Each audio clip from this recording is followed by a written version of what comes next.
রজনীর কালচে অন্তরিক বর্তমানে মেঘাবৃত। মেঘ বলছে বৃষ্টি নামবে। কিয়ৎক্ষণ পর হলো তাই। অম্বর হতে ঝমঝমিয়ে বৃষ্টি আছড়ে পড়ল পৃথিবী পৃষ্ঠে। বৃষ্টির মিষ্টি সুর চারিদিকে প্রতিধ্বনিত হচ্ছে। ঈষৎ বাদে নিষ্ঠুর জড়ালো আর্তনাদে ফেটে পড়ছে অম্বর। ঝিলিক দিচ্ছে বারংবার। ক্ষীণ বাদে বৃষ্টির তেজ বাড়ল। উষান সিক্ত হয়ে টয়টুম্বর।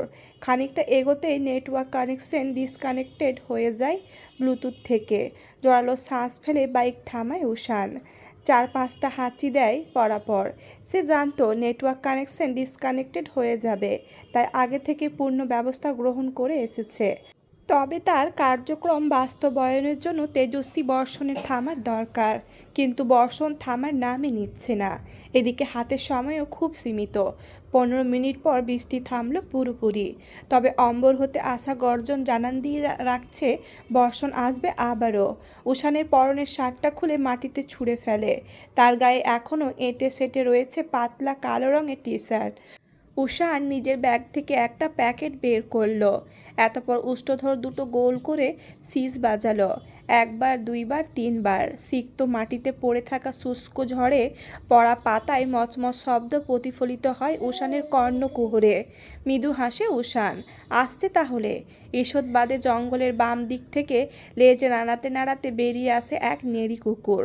উষান হাঁটু গেড়ে বসে ইশারায় কুকুরটাকে রাখলো। মাথায় হাত বুলিয়ে দিয়ে বলল, মিস মি লিউ। চেঁচিয়ে উঠল লিউ। উষান তার হাতে থাকা মাংসের প্যাকেট লিওর সামনে দেয়। তৃপ্তি সহকারে খাওয়া শুরু করলো লিউ।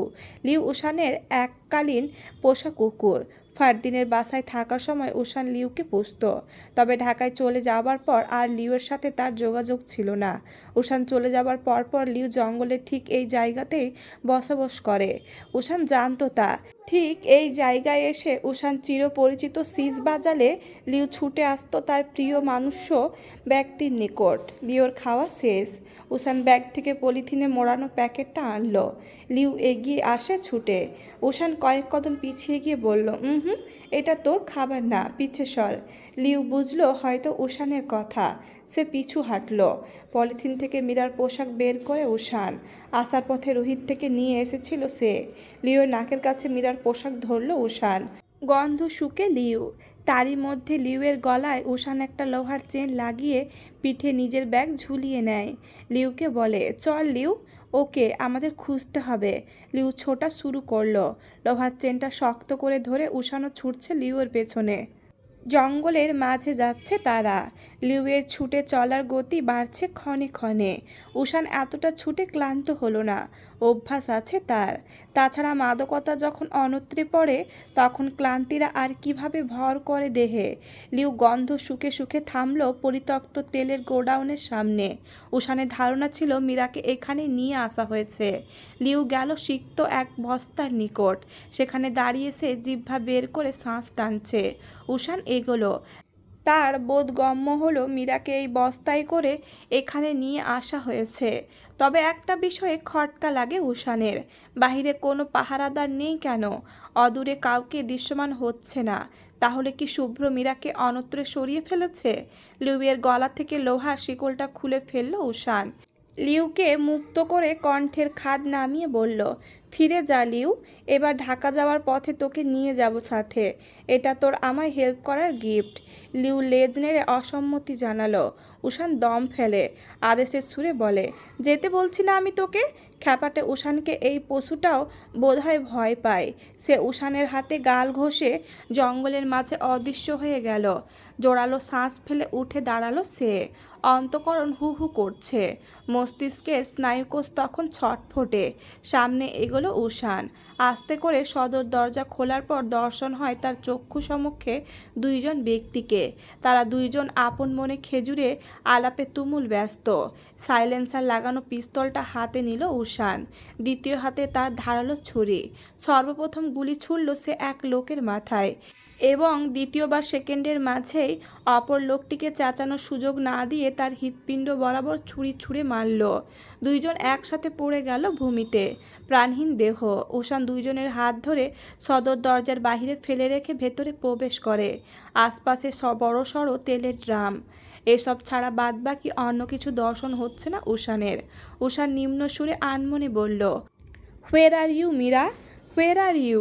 উষান আরও অন্তরালে প্রবেশ করে। হাতে তার রক্ত মাখো মাখো ছুরি আর পিস্তল। ক্ষীণবাদে ফের দৃশ্যমান হয় চারজনকে মেশিন গান হাতে নিয়ে পাহারা দিতে। উষান আড়ালে দাঁড়িয়ে ছক কষে কিভাবে ওদের সামলাবে। পরিশেষে সে উপস্থিত লোক চারজনের চক্ষু আড়ালে এক তেলের ড্রামের পাশে গিয়ে দাঁড়ালো। লোক চারজন হাঁটছে। দুইজন উষানের সামনে দিয়ে হেঁটে যেতে নিলেই উষান দুই হাতে দুইজনের মুখ চেপে আড়ালে এনে নিঃশব্দে ঘাড় বাঁকিয়ে মেরে ফেলে দুইটাকে। বাকি দুইজনকে পিস্তল দিয়ে গুলি করেই মারল। এতপর সে কাঙ্ক্ষিত স্থান। শুভ্র বসে মাথার চুল মুষ্টিবদ্ধ করে ধরে। তার পাশে দাঁড়িয়ে চবুতবু অবস্থায় তিনজন। উষান পাশে চেপে দাঁড়ায়, শ্রবণ করায় প্রয়াস চালায় তারা কি কথা বলছে। নীরবতা ধ্বংস করে শুভ্র প্রলয়কারী হুঙ্কার দিয়ে বলল, তোরা এতজন এখানে থাকা অবস্থায় ওই মীরা কেমনে গায়েব হইল? কি করতেছিলি তোরা? অপদার্থের দল! মীরারে যেখান থেকে পারস খুঁজে আন যা। চিন্তাগ্রস্ত হয় উষানের অন্তরাল। মীরা নেই, তবে কি পালিয়েছে? পালাতেই পারে, মেয়েটার সাহস আছে অনেক, বুদ্ধিমতীও। কিন্তু সে এখন কি করবে? আগে মীরাকে খুঁজবে নাকি শুভ্রের দলবলকে ধরবে? তার অফিসিয়াল কার্যক্রম হিসাবে তাকে এখন শুভ্রদের ধরা উচিত। এদিকে দায়িত্বে হেলাফেলা করা তার কখনোই পছন্দ না। সে কাজপ্রেমী মানুষ। দোটানায় থাকাকালীন প্রকৃতিই বলে দিল তার কি করা উচিত। শুভ্র দেখে ফেলেছে উষানকে। তাকে দেখে হাসতে হাসতে করতালি দিতে দিতে এগিয়ে আসছে। শুভ্র কুটিল হেসে জিজ্ঞেস করল, এসে পড়লেন এত জলদি? বাহ, প্রেমিকার প্রতি এত ভালোবাসা। উষান পিস্তল সন্তর্পণে পিঠের পিছে গুজে পকেটে হাত দিয়ে হেলতে দুলতে সামনে আসে। শুভ্র হতে তার দূরত্ব 4 ফিট দূরে দাঁড়ায়। তাচ্ছিল্যের কণ্ঠে শোধালো, কি কিডন্যাপ করিস? যে একটা মেয়ে তোদের এতগুলো লোকের চোখের ফাঁকি দিয়ে পালিয়ে গেল, লজ্জা লাগে না? মেয়েটার ওপর ইন্টারেস্ট থাকলে তো আমি তারে আটকায় রাখতাম কড়া সিকিউরিটি দিয়ে। আমার তো তাকে না, তোকে চাই। তোমারে মেরে তারপর নিজে মরব। ফিজেল হাসল উষান। এক হাত পিছে নিয়ে গুজে রাখা পিস্তল বের করে ক্ষণিকের মধ্যেই 3টে ছেলের চক্ষু আড়ালে তাদের হৃৎপিণ্ড বরাবর গুলি করে। নিষ্প্রাণ দেহ তৎক্ষণাৎ প্রাণহীন রূপে ভূমিতে আছড়ে পড়ে। শুভ্র বিচলিত হয় কিঞ্চিত। পরবর্তীতে নিজেকে সামলে নিয়ে হালকা হেসে বলল, জিনিয়াস। হ্যাঁ, তোর মতো বেকুব নাকি সবাই?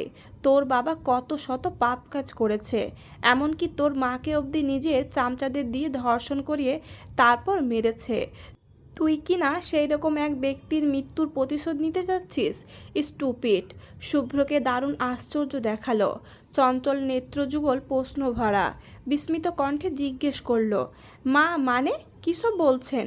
পকেট থেকে নিজের ফোন বের করে কাঙ্ক্ষিত কিছু বের করে সে শুভ্রের পানে ছুঁড়ে দিল। ফোন ক্যাচ ধরে শুভ্র। উষান ইশারায় বলল, ফোন দেখতে। শুভ্র মনোযোগী হয় সেদিকে। ঘাড় কাত করে বাম দিকে তাকাতে নিবে, তৎক্ষণাৎ তড়িৎ বেগে মীরা কোথায় হতে যেন ছুটে আসলো। এসেই ঝাপটে ধরল উষানকে। ভীষণ শক্ত করে উষানকে আঁকড়ে ধরে মুখ লুকালো উষানের বক্ষস্থলে। উষান হতবিহ্বল। আস্তে ধীরে সেকেন্ড খানিকের মধ্যে নিজেকে সামলে নিয়ে মীরাকে আগলে নিল তার উষ্ণ আলিঙ্গনে। বলল, মীরা ঠিক আছো? কোথায় লুকিয়েছিলে? মীরা ফুপিয়ে কেঁদে উঠল। দাঁত দিয়ে উষ্ঠ চেপে ধরে কোনো মতে বলল, আপনি সত্যিই এসেছেন নাকি আমি স্বপ্ন দেখছি? উষান মৃদু হাসল। শেষে নিচু হয়ে মীরার কানের পিঠে হিসিয়ে বলল, I am here, I will always be here, feel it girl. Meera ফুপাতে ফুপাতে আলিঙ্গন নিবিড় শক্ত দৃঢ় করল আর একটু। উষানের উষ্ণ বক্ষ পিঞ্জরে নাক ঘষল। ইস, মেয়েটা যদি হুঁশে থাকতো তাহলে লজ্জায় মারা যেত নিশ্চিত। উষানের ব্যস্ত নেত্রযুগল তখন পরখ করছে মীরাকে। শুভ্রের প্রতি তার খেয়াল নেই। মীরার ওপরিভাগে আঘাত লেগেছে কিনা কোনো তা দেখতে ব্যস্ত তার নেত্রজোড়া। সংকোচ পায়ে ঠেলে মীরার ঘাড়ের কাছের ওড়নাটা সরায় উষান। সেখানে বেশ কয়েকটা ফুটো, যেমনটা ইনজেকশন পুশ করলে হয়ে থাকে। মস্তিষ্কের শান্ত স্নায়ু দম করে অস্তিত্বশীল হলো তার। শুভ্রের প্রতি দৃষ্টি ফেলে গর্জে উঠে জিজ্ঞেস করলো, ওকে কিসের ইনজেকশন দিয়েছিস? শব্দহীন ক্রন্দনে ব্যস্ত ছিল শুভ্র। উষানের হঠাৎ গর্জনে কেঁপে উঠে ফোন থেকে দৃষ্টি সরালো। হাতের ফোন ফেলে দিল পাশে। এতপর নিষ্প্রাণ কণ্ঠে বলল, poison, take to her hospital early. অনুভূতি শূন্য মস্তিষ্ক। নিষ্প্রভ নেত্রে মীরার প্রতি দৃষ্টি ফেলার পর খেয়াল করলো মীরা তখন অচেতন, পিছনের পোষা রক্তে মাখামাখি। মেয়েটাকে কি তবে সে হারাতে চলল? মেডিকেল রিপোর্ট অনুযায়ী মিস মীরা কখনো মা হতে পারবে না স্যার। আমরা সর্বোচ্চ চেষ্টা করেছিলাম পয়জন যাতে গুরুতর ক্ষতি না করে, কিন্তু আপনি একটু বেশি লেট করে ফেলেছেন পেশেন্টকে হসপিটালে আনতে। And this time you have nothing else to do sir. উষান কিং কর্তব্য বিমূঢ়, নিষ্প্রাণ অনুভূতি শূন্য নেত্রে চাইল সম্মুখে। কাচের দেওয়ালের ওপরে মীরা মাহাদির কোলে মাথা রেখে বেঘরে ঘুমাচ্ছে। আচ্ছা, মেয়েটা জানতো সে আর কখনোই মা হতে পারবে না, তখনও কি এমনইভাবে শান্তিতে ঘুমাতো? নিজেকে বোকার মতো একটা প্রশ্ন করে বসলো উষান। তার অন্তঃকরণের দশা বেহাল প্রায়। মীরার এই অবস্থার জন্য অবশ্যই সে দায়ী। সর্বোচ্চ চেষ্টা করেছিল উষান নিজের থেকে মীরাকে দূরে দূরে রাখার। কত অপমান অবহেলা করেছে মেয়েটাকে সে, একমাত্র মীরার সুরক্ষার কথা চিন্তা করে। কিন্তু সেই তো মেয়েটাকে ঠেলে দিল সে বিপদের সম্মুখে। ডাক্তার রাহি গভীর দৃষ্টিতে দেখছিলেন উষানকে। তার সামনে দাঁড়িয়ে থাকা এক সময়কার পাথর মনের অধিকারী মানুষটার পরিবর্তন স্বচক্ষে বিস্ময় নিয়ে দর্শন করছেন। তীব্র থেকে শুনেছিল সে, যদিও তবু বিশ্বাস করেননি। এবার স্পষ্ট নিজ নেত্রে দ্বারা দর্শন করে তার হতভম্ব হবার উপক্রম। রাহি ধাদস্ত করে নিজেকে, গলা ঝেড়ে ফের বলে, স্যার, ওনাকে পয়জন দেওয়া হয়েছিল যেন সে আর কখনোই মা না হতে পারে তার জন্য, যার কারণে পেশেন্ট মারা যায়নি, জীবিত এবং সুস্থ আছে। জাস্ট রক্তক্ষরণ হয়েছে একটু, এতটুকুই। আপনি যান। রাজভারী কণ্ঠের জবাব। রাহি দ্রুত সেখান হতে প্রস্থান করল। উষান কাচের দরজা ঠেলে কেবিনে প্রবেশ করে। মাহাদি উষানকে দেখে নড়ে চড়ে বসল। জিজ্ঞেস করল, বাবা, ডাক্তারের সাথে কথা বলছিলে দেখলাম, কি বলল সে? মীরা সুস্থ আছে না? গুরুতর কিছু? তন্দ্রাচ্ছন্ন মীরার প্রতি নরম চোখে তাকালো উষান। কণ্ঠের খাদ নামিয়ে জবাব দিল, মীরা সুস্থ আছে আঙ্কেল, কিন্তু পয়জনের ব্যাড এফেক্টের কারণে ও কখনো মা হতে পারবে না। এমনিতে ও সম্পূর্ণ সুস্থ। মাহাদি মৌন। লোকটার অন্তঃকরণের ভাষা পড়তে পারল না উষান। চুপ করে দাঁড়িয়ে রইল। মাহাদি এখন কীরূপ প্রতিক্রিয়া দেখাবে তার সম্পর্কে তার ধারণা নেই। তবে সে চাইছে বাবা হিসেবে মাহাদি শক্ত থাকুক। মীরাকে সামলাতে হবে তো। মিনিট খানেক পর মাহাদি বলল, মেয়েটা আমার বেঁচে আছে এটাই আমার কাছে যথেষ্ট উষান। ও মা হতে পারবে না এটা নিয়ে আমার আপাতত কোনো দুঃখ কষ্ট নেই। মেয়েটা আমার এই কঠিন সত্যতা সহ্য করতে পারলেই হলো। নিভৃতে ভীষণ স্বস্তি পেল উষান। মাহাদির থেকে এমন ব্যবহার, এমন বক্তব্য আশা করেছিল সে। ঈষৎবাদে সে বলল, আই থিঙ্ক মীরাকে এখন এই ব্যাপারটা না জানালেই বেটার হবে আঙ্কেল। এমনিতেই ও এখন মেন্টালি ডিপ্রেসড। এই কথাটা শুনলে আরও অবস্থা খারাপ হতে পারে। উষানের ফোন বেজে উঠল। পকেট হাতড়ে ফোন বের করে কর্নারে যায় উষান। পুলিশ অফিসার ফোন দিয়েছে। রিসিভ করার সঙ্গে সঙ্গে ওপাশ হতে ব্যস্ত কণ্ঠে বলা হলো, স্যার, আপনি শুভ্রকে এতটা বাজেভাবে মেরে ফেলেছেন, এখন হেড ডিপার্টমেন্টে আমরা কি জবাব দিব স্যার? উষান রাজভারী কণ্ঠে প্রতি উত্তর করল, হেড ডিপার্টমেন্টকে আমি দেখব অফিসার, আপনি নাচ নিয়ে থানায় ফিরুন। ওকে স্যার, বাট আপনাকে এখনই থানায় আসতে হবে। এসিপি স্যার আপনাদের গ্রুপ ক্যাপ্টেন এসেছেন সেখানে, এখনই কথা বলে নিলে ভালো হতো। আসছি আমি। ফোন কেটে পকেটে ঢোকায় উষান। লম্বা লম্বা পা ফেলে এগুলো সামলে মাহাদির নিকট এগিয়ে এসে বলল, আঙ্কেল, আমাকে যেতে হবে একটু। আসি, আমি রাতে আসব। থানায় যেতে হবে এখন। মীরাকে যে কিডন্যাপ করেছে, কেন করেছে তার সম্পর্কে। আচ্ছা বাবা, তোমার কাছে আমি কৃতজ্ঞ। তুমি আছো তাই হয়তো আমার মেয়েটা এখন বেঁচে আছে। পুলিশের কাছে বললে হয়তো তাদের খুঁজতে খুঁজতে আমার মেয়েটাই মারা যেত। উষান বিড়বিড়িয়ে নিম্ন কণ্ঠে শোধালো, আমার জন্যই আজ আপনার মেয়ের এই অবস্থা আঙ্কেল, শুধুমাত্র আমার জন্য। তীব্রকে সঙ্গে করে উষান চলে যায়। মাহাদি মীরার মাথায় আদুরে হাত বুলিয়ে দিয়ে মেয়ের গায়ে কাঁথা টেনে উঠে দাঁড়ায়। তার নেত্র কার্নিশে অশ্রুকণা। সে কাঁদছে। আজকের এই পরিস্থিতিতে মাহাদি একবার ভেবেই নিয়েছিল মেয়ে হয়তো তার আর সুস্থ রূপে ফিরে আসবে না। এশার নামাজ শেষে আল্লাহ তাআলার নিকট মাহাদি 2 হাত তুলে দোয়া করল, শুকরিয়া আদায় করলো আল্লাহর নিকট। ছেলেরা কাঁদে না সহজে, কিন্তু বাবা সন্তানের কষ্টে অল্পতেই কেঁদে ফেলে। মাহাদি কাঁদল কিয়ৎক্ষণ, নীরবে নিভৃতে আপন মনে। তখন সাঁঝবেলা, ঘুমের ওষুধের প্রকোপ কেটে গিয়ে মীরার তন্দ্রা কেটেছে ক্ষীণ সময় পূর্বে। রুহি তাকে সুখ খাইয়েছে।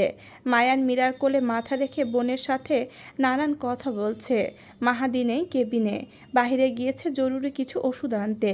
সবাই ব্যস্ত। জাগতিক ভুবন হতে বিচ্ছিন্ন কেবল মীরা। সে ভাবছে কিছু, মনোযোগ সহিত।